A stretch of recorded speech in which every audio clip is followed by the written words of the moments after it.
ஓம் ஸ்ரீ குருபியோ நமஹா. மகாபிரிவா பூஜை புனஸ்காரம் ஆச்சாரம் அனுஷ்டானம்னு எல்லா விஷயத்தை பற்றியும் விவாதிக்கவும், வேத புராணத்தை பற்றி விளக்கங்கள் சொல்லவும், மற்றவா தெரிஞ்சுக்கவும் வித்வத் சபைகளை திடீர் என்று கூட்ட சொல்வார். அப்படி ஒரு சமயம் வித்வத் சபை நடந்துட்டு இருக்கிறச்சு அதை பார்க்கறதுக்காக தன் பையனோட வந்திருந்தார் ஒரு பக்தர். அவர் பையனுக்கு 5-6 வயசு இருக்கும். சின்ன குழந்தைகளுக்கே உரிய குறுகுறுப்பு இருந்தாலும் அளவுக்கு மீறி சுட்டித்தனம் பண்ணாமல் அமைதியாக அப்பா கூடயே இருந்து அவனும் எல்லாத்தையும் கேட்டுட்டு இருந்தான். பகவானுக்கு ஆராதனை செய்கிறச்சே ஆச்சாரம் மீறக்கூடாது, ரொம்ப ஸ்ரத்தையாக பண்ணணும், இப்படி எல்லாம் பலரும் பெரிய பரமாச்சாரியா முன்னிலையை சொல்லின்னு இருந்தா. அதையெல்லாம் கேட்டுட்டு இருந்த அந்த பக்தருக்கு ஒரு சந்தேகம் வந்திருக்கு. வித்வத் சபையோட இடைவேளையில் பரமாச்சாரியா எல்லாருக்கும் தரிசனம் கொடுத்துட்டு இருந்த சமயத்தில் அவரை நமஸ்காரம் பண்ணின அந்த பக்தர் தன்னோட சந்தேகத்தை அவர்கிட்டேயே கேட்டார். பெரியவா, எனக்கு ஒரு சந்தேகம். நான் தினமும் பூஜை செய்கிறதை பார்த்துட்டு என் பையன் பூஜை செய்யணுங்கிறான். சமீபத்தில் கொஞ்ச நாளாக ஏதாவது புஸ்தகத்துலேயோ பேப்பர்லேயோ சுவாமி படம் ஏதாவது இருந்தால் அதை கிழிச்சு எடுத்து வச்சுட்டு கலர் பென்சிலால் பொட்டு வச்சு கையில் இருக்கிற பேப்பரை பூன்னு சொல்லி கிழிச்சு போட்டு விளையாட்டாக பூஜை பண்ணுறான். இங்கே எல்லாரும் பேசினதை கேட்டதும் இவன் ஸ்ரத்தை இல்லாமல் பூஜை பண்ணி பாவத்தை சேர்த்துக்கிறானோன்னு தோணுறது. இவ்வளோ நாளாக கண்டிக்காமல் இருந்துட்டேன், இதனால ஏதாவது தோஷம் வந்துடுமோன்னு பயமாக இருக்குது என்று சொன்னார். அமைதியாக கேட்டுண்ட பெரியவா, குழந்தையே உன் பேர் என்ன அப்படின்னு அந்த சிறுவன்கிட்ட கேட்டார். எம் பிச்சுமணி. சொன்னவனை வாத்சல்யமாக பார்த்தார் மகாபெரியவா. உனக்கு அம்மாச்சிக்கு பூஜை பண்ணுறதுனா பிடிக்குமோ என்று கேட்டார். ரொம்ப பிடிக்கும். அப்பா செய்கிற மாதிரி நானும் செய்யணும்னு ஆசை. ஆனால் அப்பா தான் சம்மதிக்க மாட்டேங்கிறார். அப்பாவியாக சொன்ன சிறுவன் கையில் கொஞ்சம் கல்கண்டை கொடுத்தார் பரமாச்சாரியா. நீ ஒன்றும் கவலைப்படாத, நான் உன் தகப்பனார்கிட்ட உனக்காக ரெக்கமெண்ட் பண்ணுறேன். சொன்னவர் பக்தரின் பக்கம் பார்வையை நகர்த்தினார். உனக்கு ஒரு கதை சொல்கிறேன், கவனமாக கேளு. பழைய காலத்தில் ஒரு பாட்டி சால கிராமம் வச்சு பூஜை பண்ணிட்டு இருந்தாளாம். அவளோட பேரன் அதை வேடிக்கை பார்த்துட்டு இருந்தானாம்.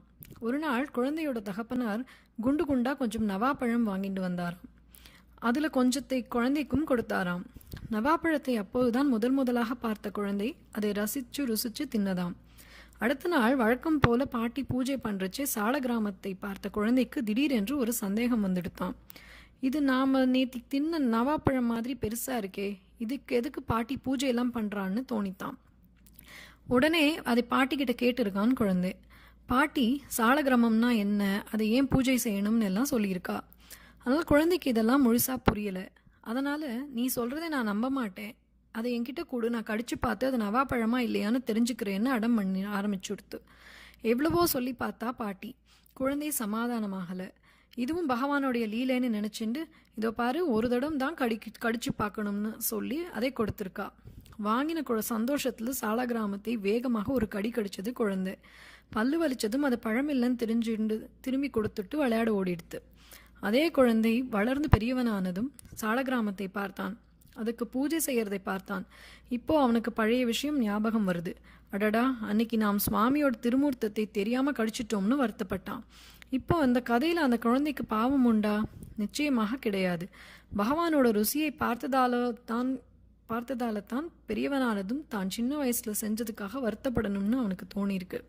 அந்த எண்ணம் வந்துட்டாலே போதும், சின்ன வயசுல தெரியாம பண்ணின பாவம் எல்லாம் போயிடும். சின்ன செடியா மரத்தை நடுறச்ச யாரும் அது நேரா முளைக்குமா சாய்வா முளைக்குமான்னு பார்க்க மாட்டா.